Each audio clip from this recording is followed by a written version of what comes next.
So 2026 ain't messing with nobody, I see. I hope that your 2026 is starting out pretty smooth, and that you have aspirations and goals that you are just moving towards and being intentional about.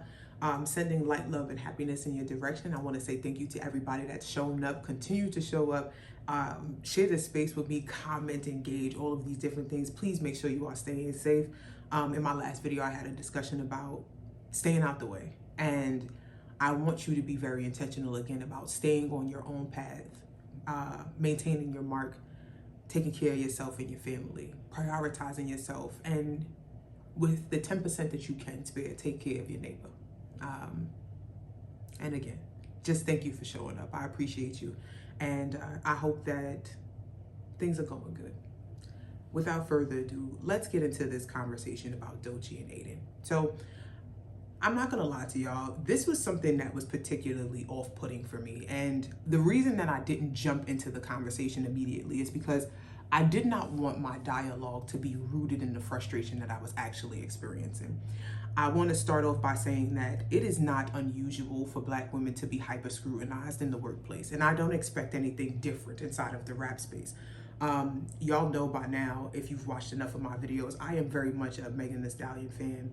And a big reason why I have a lot of rhetoric around what happened to her is because I myself am a very tall, large-bodied female. Let me not say I'm very, very tall. I'm like I'm a 5'9", 5'10" girl, right? And inside of that space, I recognize that it's very easy for people to look at me and be like, oh, that's a big, and you are kind of subject to scrutiny that is unreasonable or unfair just on the basis that you're big and Black. So the reason that, again, I stand up and stand in front of that, because while it was her today or yesterday, it can very easily be me or somebody like me tomorrow. And I think that it's important for us to rally around us, because if we don't, we are subject to the unfair drag, right? But now we have Doechii at the front, one of the few people that had something to say or sang the praises of Meg Thee Stallion along with SZA. That it's like, I really don't understand all of this rhetoric around this young lady, and I'm watching people jump up and have a conversation about Doechii and Adin Ross. Now, the other part of this conversation that I want to be clear about, I do not like people like Adin Ross, academics, Myron Gaines, Nick Fuentes. Like, that is an entire pipeline that I don't really pay attention to or engage with. But I want to share something with you so that we get some context on what this rap and red pill relationship is like. Check this out really quick. You talk to a hood dude long enough, he starts to sound like Charlie Kirk. I'm so glad that homie is talking about this, because I've been talking about this for a while now. You go into the right barbershop in the hood, it's gonna sound like a Turning Point USA conference in there. It's gonna sound like the GOP in there. Ask your average hood nigga how he feels about abortion, queer people, Black single mothers, Black liberation, Donald Trump. Bro, a lot of hood niggas out here straight up be sounding like fucking Nick Fuentes. I think the only thing that's required in conservatism as an ideology is willful ignorance, a little bit of weaponized ignorance, a little bit of Dunning-Kruger, straight up cruelty or bigotry. And yeah, like, the hood is not immune to that. These hood dudes are getting the same exact reels and programming as white suburban young men. They're not immune. There is actually a space where red pillars, incels, and hip hop have cross paths. And what I want to say, again, my bias, is that people like Adin or academics were lames that just happened to be first in line when what was previously perceived as lame shit became popular stuff. You understand what I'm saying? So there was a whole conversation. I'm gonna see if I can find a video on this, but there was a discussion around the relationship between gamers and people that played Yu-Gi-Oh! And things like that, and young bloods, like back when we was kids and we used to be outside. But that was the thing, we used to be outside. And so the kids that kind of stay in the house that tended to be introverted a bit more, there was a spectrum, of course. There was a variability. There was a lot of folks that were kind of scary, if you will. Like, they didn't go outside because they was nervous all the time. And that's one group. And then there was the other groups that was like, you know, I just like gaming and whatnot. And I think that showed up a bit different from person to person because it really depended on who you were. And I know that a lot of the maltreatment, I want to acknowledge that too, from people that were outside versus the young boys that was inside. A big part of that was the classes system, right? And I say that on the basis that gaming is not cheap, right? Like, a lot of dudes that game and ball out and all that, and when I say ball out, I'm talking about like 2K and all, like, they spending mad bread. These consoles and all this other stuff, all that stuff been bread. That never been for the faint of heart. And there was a big difference in that sort of who could participate and who couldn't participate. There was capitalism riddled in that kind of shit. So where you see a lot of the incel behavior or that superiority thing that we're starting to notice, right? Where you have the emergence of, again, the white supremacy and the red pill and whatnot. That's where it came from. And so I want to, again, just insert my bias here, right? That people like Adin, Myron, like, this is gonna be bad, but I'm gonna say it anyway. People like Adin and Myron in particular, I feel like they have attached themselves to anti-Black rhetoric because they don't fulfill the positive Black stereotypes. Can I say that? Like, imagine being Black. This is not nice. Imagine being the big Black guy and you're not the BBC. You ever seen this nigga? You ever see Eddie Murphy when he's like, they say Black people have tremendous dicks, but I don't believe them. The sheboinking people, we got some dicks hanging down. Dicks down to this motherfucker. Y'all don't believe it.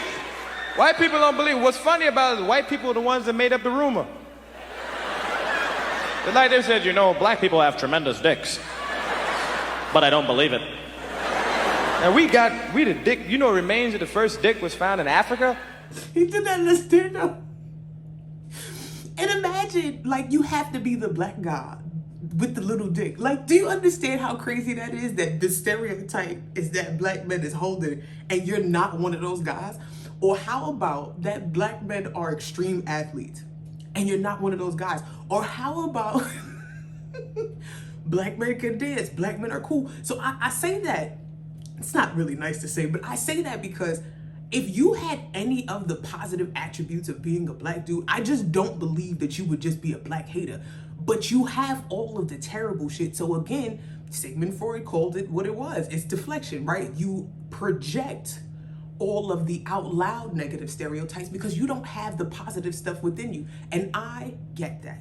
And so inside of recognizing that, you have people that are fucking losers that can congregate around the world and talk shit. And what did I say before? Black women are routinely the punching bag for the folks that are emotionally displaced, right? And I'm gonna give you an example, right? Because we saw Joe Budden politely sun academics on this phone call. Check it out. I think he's thinking when he hears you, you're like, yo, somebody beat him up, somebody do this. And obviously at that point, you know, anytime people hear anything about violence, they're like, where do we go from here? And no one should be using their platform to spread violence. Like, I don't support that. I don't support that. So, and also, I think that the Doechii conversation is an interesting one, right? I didn't call to talk about Doechii or none of that. I came to call my man and ask my man something, and my man answered me, and that's it. I don't care about none of this Who's in your ear, hip-hop Joe? shit. Somebody, hold on. The Redditors. Oh, you can't listen The to Redditors. Like, come on. The streamers and the Redditors. I don't normally visit. I don't visit that part of the internet most times, but it did come across my desk, and I haven't spoken to you anyway, so it's good to hear from you. Good to hear from you. So, well, let me categorically state it on the record, like I've stated off. Joe is always my man. We accomplished history together. He's been a close friend to me, but also he's given me great advice. He's been somebody that's been there for me through thick and thin. And one thing, and this is what I always say, even back at maybe the past iteration of your podcast, it's different when Joe says, you know what, ask my man, but he's wild in here. because I know you, I know your character, and even if you say something that, you know, what I mean, I have to take it like, you know, not the thing I wanted to hear. I know you got my best interest at heart. So, I'm glad. You never see a world where it's academics versus Joe Black. I'm glad that you know it. Same on my side. I love you. I'll call you when I'm not on here. Now, what you're gonna see is that after he gets Son, instead of Ack being mad at Joe, who gets the brunt of the backlash? He starts calling Mona out of her name. Because him and Adin's been going back and forth. I think you guys have seen that. But truthfully speaking, I understand he has a bunch of people on his podcast that not everybody likes me. I think Ice likes me, I think. And Ish, we're like, those guys I'm really cool with. I really like them, by the way. Thought they were the best replacements for the bums. Rory and Millie well. But Mark, I haven't talked to him in person. Flip is cool. Is Melissa still on there? No, I think she's out of there. But then they have like this crackhead chick who talks a lot. I don't know. When they give their hateful comments about me, I don't expect Joe to be like, yo, don't talk about Ack like that. That's my really close friend who we've done the best hip-hop show of all time. No, I understand that Joe doesn't personally feel like that, but he has a platform and he has a different bunch of people. And, you know, he might shoot back some light, you know, not necessarily defense, but just, you know, at least give some answers to what these people are saying, or you know, at least some defense, I guess. But I don't expect him to silence people, right? Like the crackhead chick, the meth addict, what's her name, Mona? If she says something, I don't expect him to edit it out. So when Adin said whatever he said about Joe, of course I don't feel like that about Joe, right? Like Adin yesterday, we were at some place in New York. He's like, yo, Joe's irrelevant. I'm like, no, he's not. Joe's pretty lit. Now, I think this is part of... Oh, you let this other bitch talk about me. You let this. Bro, the dude that upset you was just on the phone with you. Why you ain't say nothing to him? But then I thought about it and I'm like, yeah, he's never been that guy. And you know why black women act the way we act? It's because we talked about this in my narcissistic US family system, right? When black women are at the bottom of this totem pole or of this system of race, class, and gender, when you place us at the bottom, we don't have the option to bully or punch down. And if we do punch down, we're just going to punch each other. All we have in abundance is the opportunity to confront. So let me have this conversation really quick. There is a difference between you having the capacity to confront shit and you having the capacity, or you're just comfortable being a bully. And America has made it very okay for regular people that are miserable in their lives and in this system that we call classism, that we call racism, to punch down instead of confront the people that are creating their problems. And so inside of recognizing that, hear me when I tell you I am not surprised that Adin got a little scared. And the first thing he did was call Doechii out of her name repeatedly. And let me also be clear about this. Watch your mouth with that stink shit. Because the one thing that we had to teach you people is how to wash your asses. Let me show you the history of you washing up versus us washing up and what we had to introduce to y'all. And last I checked, it's y'all that have a history of killing people because you don't wash your hands and still want to argue about using rags and cleaning chicken. Don't talk to me, don't talk to us, don't play in our face. Thank you very much. So with that being said, it is not lost upon me that people like to play around. I want to take a special moment to shout out Glasses Malone in particular, because he created the conversation. Because had he not said nothing, this would not be a discussion. I want to give a special and an honorary mention to Soulja Boy, who actually was the one that said, we not going to say nothing about this nigga pulling a gun on the chick. Shout out to him. But we are going to recognize that the reason that there is space for red pill incels is because there are performative people in the rap space. They come in and they act like they tough. They present like they tough. They have conversations like, I've been that nigga and I'm about that and I'm this and I'm that. And then there's some niggas that's really about that. And when they cross paths, it get a little messy. I am still in my feelings a little bit because I do feel like a lot of the rhetoric around this is performative because it is recurring and repeated disrespect around the women in the culture, and it's regular. But the reason that I am going to keep my foot off of people's neck is because I respect and understand that insecure people do dangerous things. There is a reality around Black men having a hard time. This does not give you justification to mistreat us or act like we are the creators of your problem. You have been conditioned to accept and perpetuate the bullying of people that will support you and encourage you. And I am here to say on purpose today, because I'm going to talk to you the same way that I would talk to my brothers, the way I would talk to my nephew. Get your ass up and deal with the shit that makes you uncomfortable, because it's not always us. Sometimes y'all are your biggest enemy, and y'all are going to get left in spaces by yourself to deal with each other.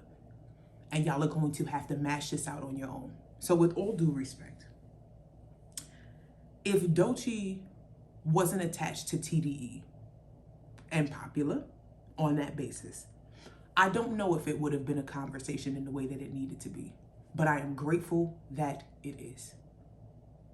I saw the back and forth with Van Latham and what's her name? On this podcast, and I don't agree with everything Glasses says, but I agreed with every word he said when he was talking to Trap. I mean, every single word. I thought the funniest, and I'm with you, I don't condone violence. I thought the funniest thing he said was, "Oh, you're gonna run and call the cops? The cops come after the crime." Yeah.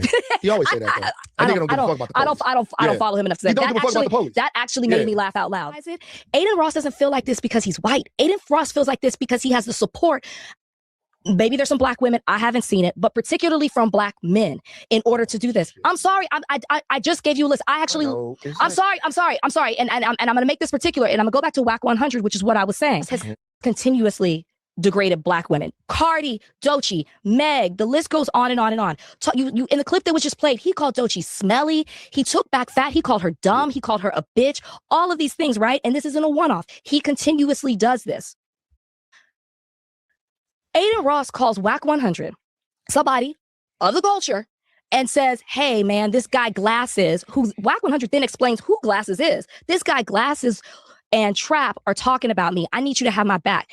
WAC 100 is like, "Don't fucking pay attention to Trap. He ain't nobody." Okay, so Adin Ross is laughing at him. So now I don't know anything about Trap, but he's shitting on this Black man and then allowing Adin Ross to do the same thing, which he does when he gets off the phone with WAC 100, and then he allows his audience to do it. So again, he is normalizing the behavior to belittle the Black community, Black men, Black women, then says, "Oh, Glasses is family. I'll go ahead and talk to him." In no way in that conversation does WAC 100 hold Adin Ross accountable for how he's talked about Doechii. He doesn't even ask, "Hey, why does Glasses have a problem with you? What's the deal?" In no way he takes the word of Adin over everybody else. Of course, Adin feels like he can do all the things that he's done. Of course, he feels like he can insert himself to the culture because the culture continues to back him up. I'm not making that the point. In this situation right here, the point that's being made right here is how fucked up the Black men are. I did not glaze over that. But in this situation, it is a Black man that is standing up for Black women. It is. It's a Black man that is standing up for Black women. It is a Black man, and I will say a Black man that a lot of other times we ain't got no use for, not pure enough for us, not perfect enough for us, don't work for us, got too many bad opinions.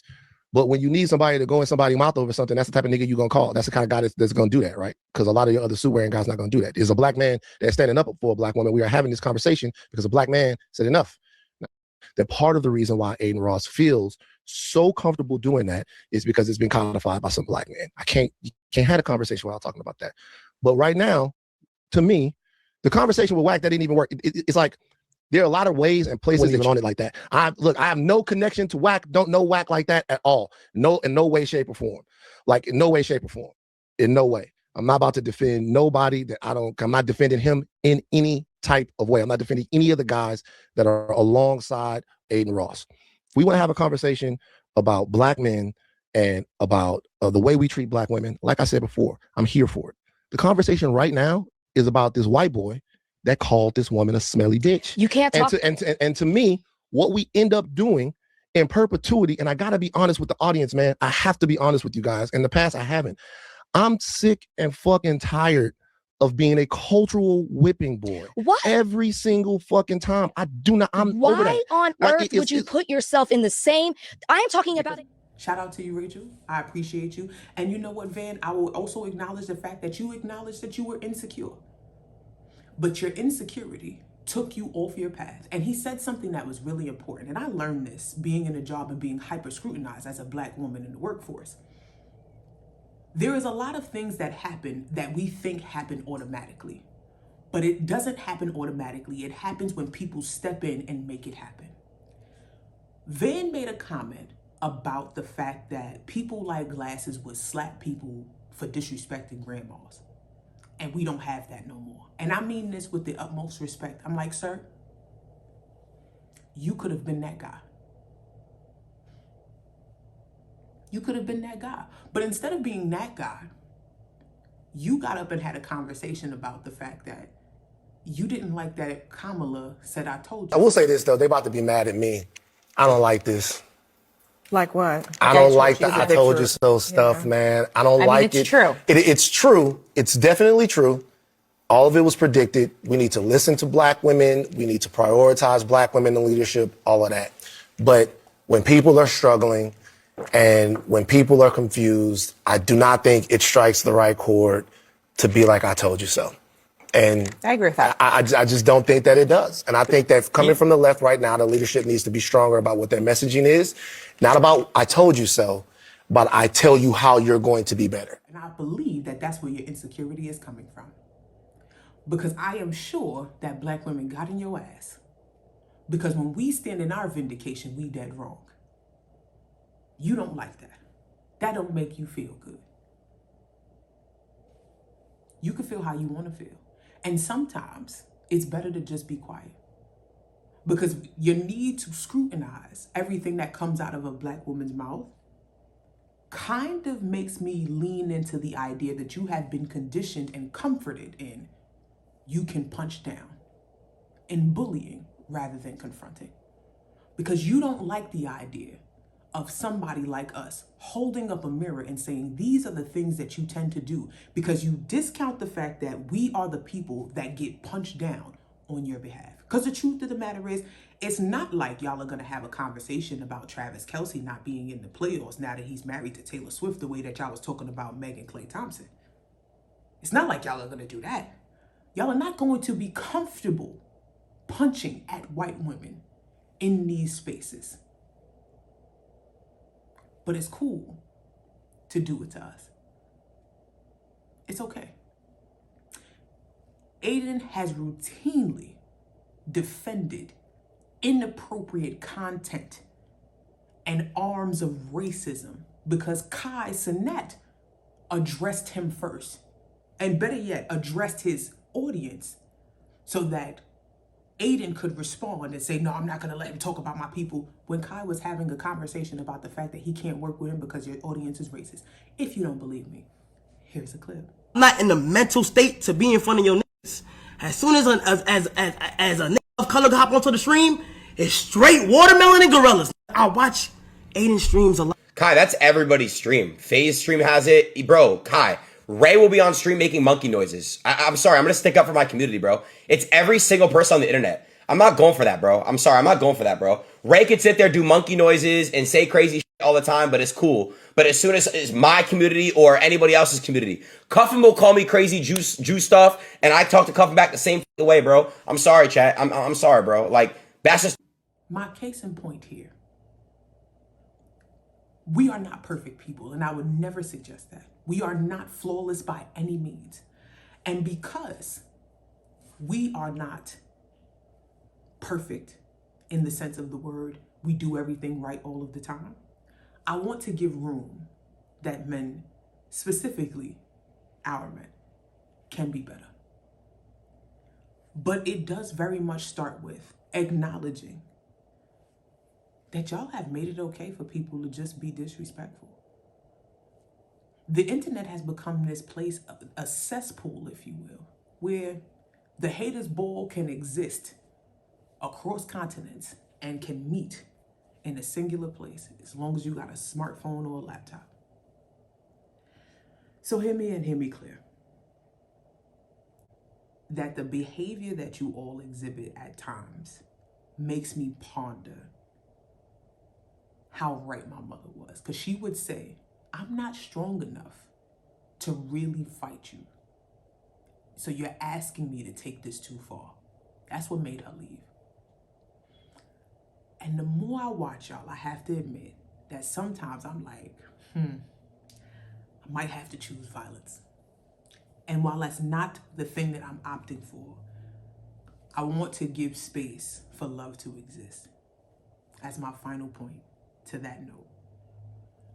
I've thought about the people that I've been with, that I dealt with, and so on, and it dawned on me. I said, the only people that I feel like, men in particular, that I feel like could get the best of me sincerely and would not seize the opportunity is two of my brothers. I have 5 brothers. The other 3, no funny that I got them. I got them if they ever got mad. It's not a big deal. But there's 2 of them that I'm like, yeah, nah, if they wanted to violate, they could violate. And I sincerely believe that they wouldn't do that. And I think that there's room to have more discussion about you all embracing the capacity to be strong and be confrontational and checking where your ego may push you, your insecurities may push you to be a bully. Stop making space for people that don't actually respect you because you are hoping for acceptance and external validation that you otherwise would not get. Don't be a white boy's pet. That shit is whack. I told you.